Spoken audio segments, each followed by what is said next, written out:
I like hammering and building things. I can't use a power saw yet, but when I can, I'm going to build monster skateboard ramps, footy stadiums, and buildings as high as the sky. We all start out with a burning desire to do things in our life. But as we grow, we realise we need to learn how to do things. And the best way to do this is through formal training. G'day, I'm Scott Cam, and when I was young, I just loved building things. What turned my dreams into reality was the formal training I undertook during my 4-year builder's apprenticeship. Sure, we had some ups and downs through that time, but I was really lucky. I had a great supervisor and mentor who encouraged me all the way. It was a great time, and I ended up with a qualification. Things have changed a little bit since then, and enormous opportunities have opened up for apprentices and trainees. For you, the supervisor, taking on an apprentice or a trainee can have a real positive effect on your business and actually give you more time to do those things you never have time for. Although it can be hard work training and supervising somebody, it can also be rewarding on a personal level. And there's plenty of help out there for you from your registered training organisation and the education and training department in your state. But before we get into any of that, let's have a look at a little situation that may ring a few bells. This is Leo. He's 17 years old and he's been obsessed with motor cars since his dad took him to the supercars as a boy to see the V8s belting down the straight. Leo is partway through a mechanic's apprenticeship at Pete's Auto Repairs. That's Pete letting Sue Johnson know that her car should be ready around 3 o'clock this afternoon. Thanks, Pete. I've got a busy day on. I better run. I'll see you at 3.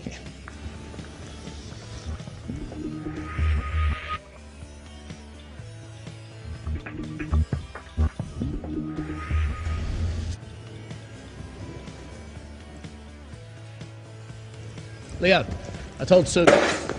Damn it. What's that doing there? Sorry, Pete, I forgot. I told Sue her car's going to be ready by 3, so get moving.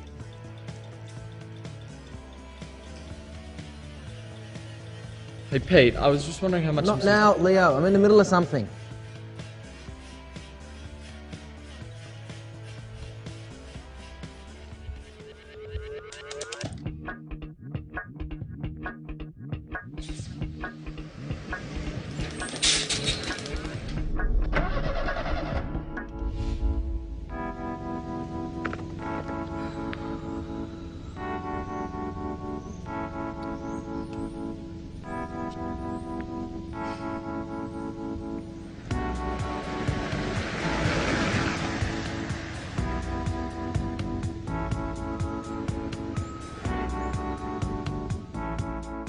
Things don't have to be so bad for you or your apprentice, or for that matter, Sue Johnson.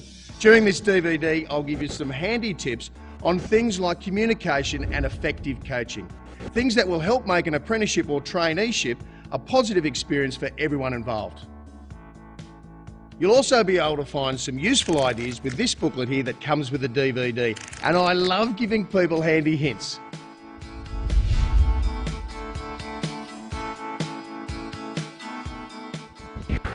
Right, so who's involved? We've got you, the employer or supervisor, who has decided to employ an apprentice or trainee. The apprentice or trainee could be anyone of any age, and there are plenty of school-based apprenticeships and traineeships available. Then there's the registered training organisation. These guys are the trainers or the teachers, and they'll be able to help you to connect the on-the-job training with the formal training they are delivering. The training organisation could be a TAFE or a private organisation, but it's basically a college where your apprentice or trainee may do some or all of their learning.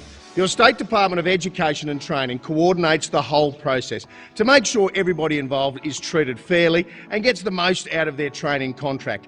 And there are some real benefits to you as an employer or supervisor as well.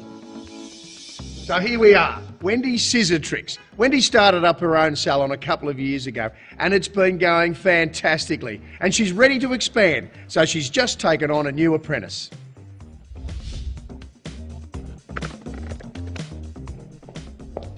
Pam, is that hair done ready yet? Almost. Well, could you hurry up? Sue's got to pick up her car at 3.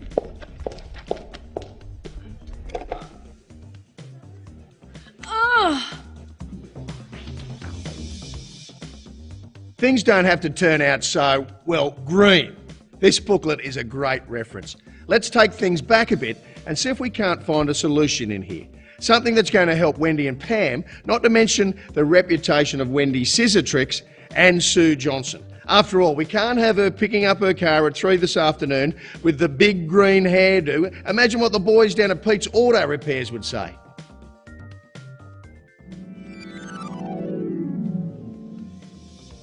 Pam, is that hair dye ready yet?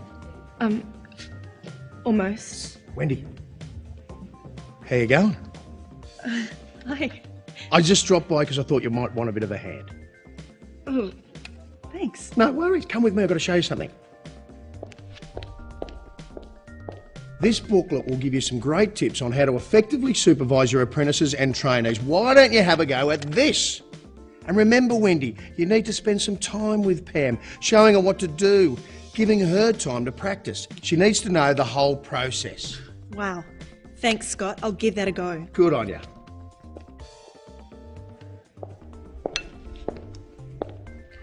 How are we going with the hair dye, Pam? All right. Listen, I haven't really given you that much time to practice, have I? How about we go through this together this time? We don't want Sue's hair turning green on us now, do we? Listen, the first time I dyed somebody's hair, it turned the completely wrong colour. The lady wasn't very happy and neither was my boss. Look, this should do it. Why don't you go and have another go by yourself? And I'll come and check on you once I've finished with Sue. Okay. Great, and then I can get back to the paperwork. When your apprentice or trainee is ready to take on everyday tasks, you'll have more time to focus on developing your business, plus you'll have more satisfied customers like Sue here. Your role as a supervisor of an apprentice or trainee is extremely important. You are their coach and guide.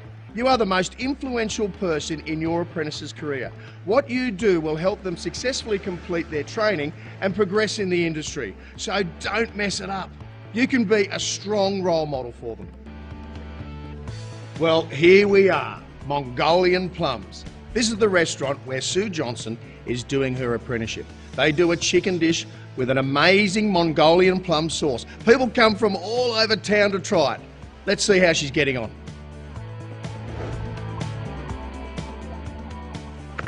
Hi. I'm so sorry I'm late. Oh, I've had such a hectic day. Better get moving. Yeah. Nice hair. Thanks. You okay to handle that plum sauce tonight by yourself? I think so. I don't have time to show you again. Didn't you learn how to make it in class? No, we don't do sauces till next semester. I need you to get it right. We're famous for it. I think I'll talk to that guy from your training organisation about going over basic sauce as soon as possible. That'd be great, Chef. Now remember, to get a qualification, your apprentice or trainee will have to achieve a set of workplace competencies. You need to be sure that what they are learning in class is relevant to your business. Okay, well, I'll call him and we'll get him to sort it out.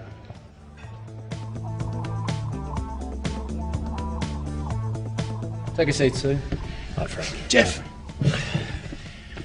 Well, Sue, I've heard good things about you. The best in class. Thanks. Well done. All right, so how can I help you both? Mongolian plum's difficult to cook and Sue's just not getting some of the basics right. Okay, well, let's see where you're up to. Here we go.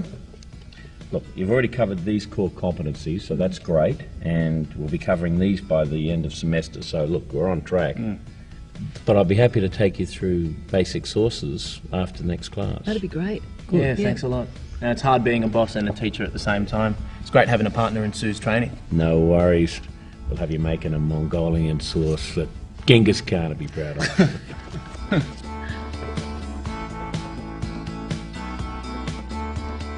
While the training organisations are very busy visiting their apprentices and trainees on site, they always have time to assist the supervisors. They can also give you great advice on how to deal with any difficult training issues that might come up with your apprentice or trainee. It's important to give your apprentice or trainee a good introduction to the workplace. Let them know exactly what the business does and tell them where they fit in. This introduction should cover the rules and regulations of the workplace, including payment and leave, your organisation's health and safety procedures, give them a proper tour of the workplace, and introduce them to key personnel. Then develop a roadmap outlining their training plan, including all the core and elective competencies, tailoring it to suit your business. The roadmap gives everybody clear direction about what needs to be taught, what needs to be learnt, when this needs to be done, and how it's going to be assessed. Keep in mind that this roadmap is flexible and will need to be regularly updated. Feel free to talk to your training organisation about changing the training plan to better suit your needs. Once you've introduced your apprentice or trainee to your workplace, it's important to take on the role of teacher or coach.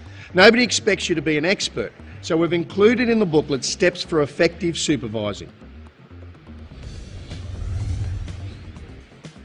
Explain the task to be achieved to the apprentice or trainee and its purpose in the business.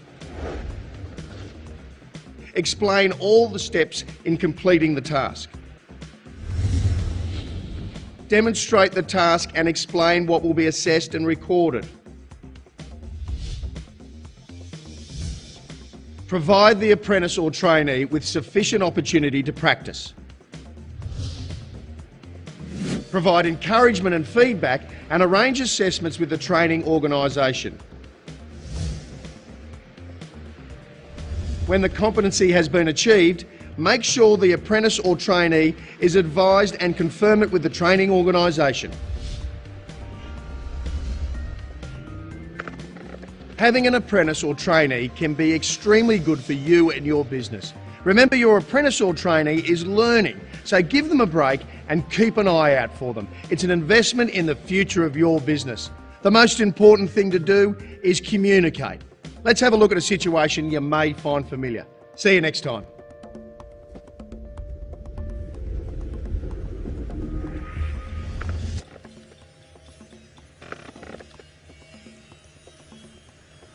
Leo, told Sue her car would be ready by 3. You think you can handle that by yourself? Yeah, it should be right. But I might just need your help with a couple of things. Yeah, sure. Well, get cracking and call me when you need me. And one more thing. Probably best not to leave that there, yeah? No worries.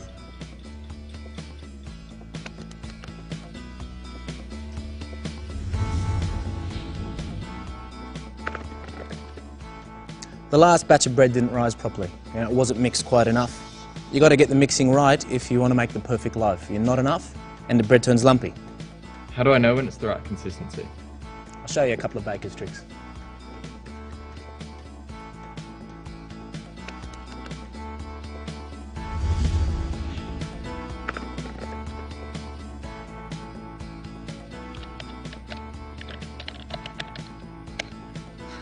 I get it.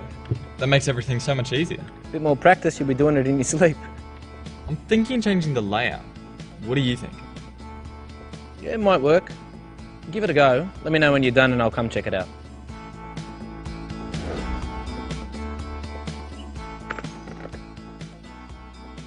He's obviously in a very good condition and he's getting the right nutrients. I'd like to see her with her mother for another week. What do you think? I think that's a very good idea.